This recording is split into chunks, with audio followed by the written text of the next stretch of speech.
I'm sorry, but we can't process your loan application without your CAC registration.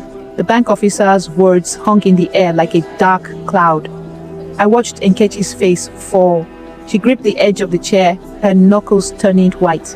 It wasn't the first time I'd seen someone break down over something like this, but it never got easier. We were in the bank's business support lounge, a modest space with beige walls, a wooden table, and a flickering ceiling fan.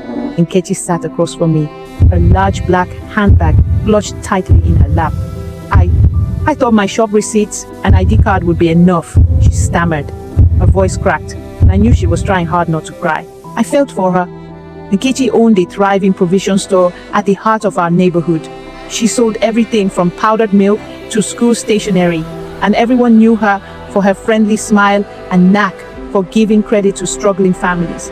But a refusal to register her business with the Corporate Affairs Commission, CAC, was now standing in the way of her dreams. It wasn't like she hadn't been told before. I'd warned her plenty of times. Nkechi, I'd said, you need to register your business. One day you'll need it, and by then it might be too late. She always brushed it off.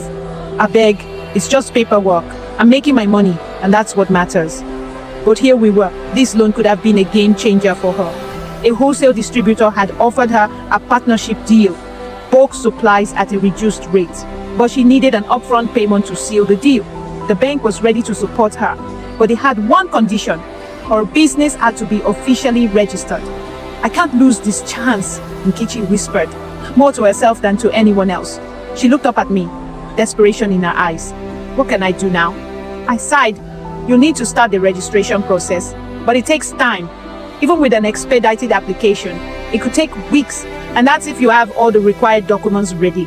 The weight of my words sank in. The deal she was counting on would be long gone by then. Nkechi sat back in her chair, defeated. Why didn't I listen? It's not like I didn't have the money to do it. I just didn't think it was important. I nodded slowly. You're not the only one, Nkechi. Many small business owners overlook it, thinking it's just a formality. But in moments like this, it becomes the difference between moving forward and staying stuck. She wiped her eyes with the corner of her wrapper and sat quietly for a moment. Then she stood up, slinging her handbag over her shoulder. I'll start the process today. I don't care how long it takes. This will be the last time I'm turned down because of something I could have done a long time ago.